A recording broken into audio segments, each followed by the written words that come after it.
All right. Hey, what's up, everybody? Talking to Zane here. He is just freshly back from the Canary Islands, from the APP SUP Surf event. We haven't seen a SUP Surf event in who knows how long. We kind of forgotten actually about SUP surfing a little bit altogether a little bit lately. So it's great to have him here, or it's great for me to be here actually more so. So let's hear a little bit, Zane. How was the event as a whole, with the people, the sentiment, all the other ones? And also, before we talk sentiment, we also need to talk about the sentiment that we have of you guys clicking that like button, pushing, maybe asking a question and all of that, because that's also very important. Don't you agree to that? Anyways, we're jumping right into it. APP event, Zane. Yeah, so the Gran Canaria Pro-Am 2022 was the only tour stop for the APP World Tour, one event, world title event, which made a lot of the athletes pretty excited. We scored great conditions, number one. Waves were awesome at Lorette in Las Palmas. Big, nice right-hander off rocks, and the level was super high. We had some really high competition. For the number of people that attended, it was a lower attendance than the ISA, but the level was just as high, if not maybe higher, to the ratio of amount of people. The longboard SUP division was probably the most exciting aspect of the event for me. You know, just to see that Tristan Boxford and the APP World Tour committee is including that aspect and demographic of our sport. I think it's still, to me, one of my favorite parts of stand-up paddling is mobility and being able to hybridize the longboard surfing with high-performance surfing. So I think it's going to be a successful part of the tour in 2023 as well. Sweet. Well, and let's stick with the event for a moment there, a little bit, in terms of exposure, spectators, and the overall excitement in the Canary Islands. Oh man, the vibe was so great. You know, I mean, number one, it was awesome to be back in competition and for another SUP Surf event, and back to ISA, so that was great. But to be back together with friends over the last decade, and even more for some of the athletes that have been on tour for the SUP Surfing crew for a bit, it was so awesome to reconnect with them. The energy from the community was super supportive. I think we had made a lot of great friends with some local surfers there and bodyboarders, and it's an amazing spot. You know, I got to bring my wife down with me, and she loved it. But you know, it's kind of set up in a way to have multiple venues depending on the conditions.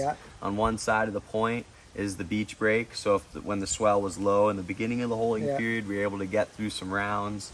We did the longboard surf at that location, so it was more of a doable wave for the majority of riders entered.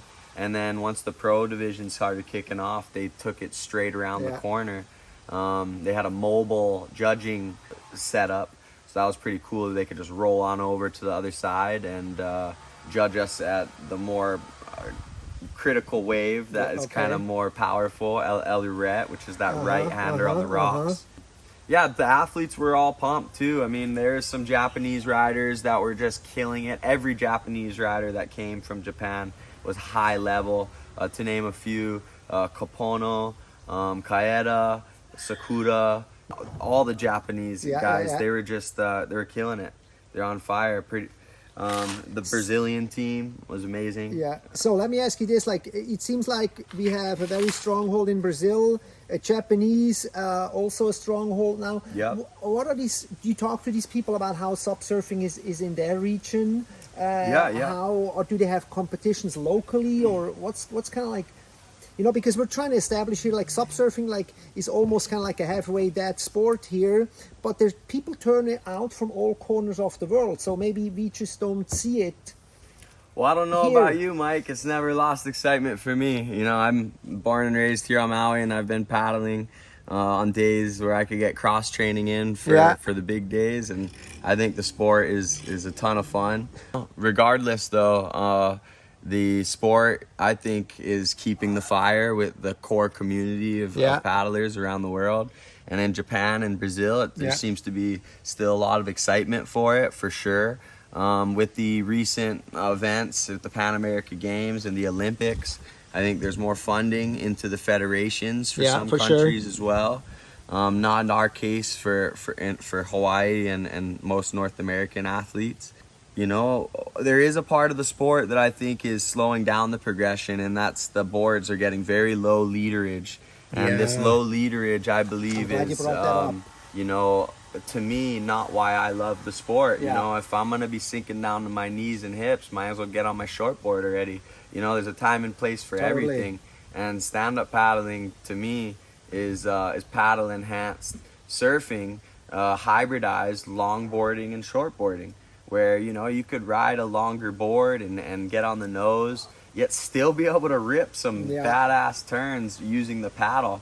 A lot of the competitors at the ISA, along with the APP, are riding boards very small, fit Yeah. between 50 and 65 liters, and sinking down to their knees and hips.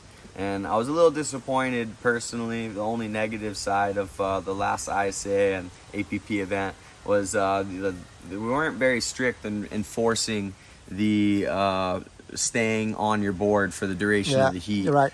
So a lot of people were laying on their belly, which was like, hey, come on, like we're professional athletes. We Yeah. should be able to stay on our board for the duration of the heat and still be able to rip it. Totally. Yes, we have small boards. Everybody's sinking to their knees. Half of the people can relate to it, if even half. And now the APP included SUP Longboard Surfing. Yeah, yep. So, the SUP Longboard Surf category let's talk is about exciting. that seems to be something. Number one, it looks cool, I find. I could participate in something like this because I can stand on a board. So maybe we get more like, do you think like Yeah. we will like get more amateurs back into like competition mode and all of that? And- Most definitely. I mean, not only did it fire up myself and some of the top athletes on tour, but I think it's going to really get our community of stand-up powers on a global scale Yeah. to be interested to compete, but also to push their ability on this class of board, which to me is more like the traditional SUP surfing we were familiar with back in the day growing Totally. up here on Maui. You know, so personally, it's a cross of longboard surfing and high performance shortboard surfing that I think the world wants to see stand-up paddling drift toward. You know, there's only a core elite crew that could, you know, handle sinking down to their hips Yeah. and paddling around, or even wanting to do that, even if you do have the fitness. Like in my case, I could do it, but I would just rather not. I'd go on my shortboard in that case if I want to be on a small board. But yeah, so the longboarding is cool. Let me ask you one last like spontaneous question in part in terms of female participation. Yeah, insane.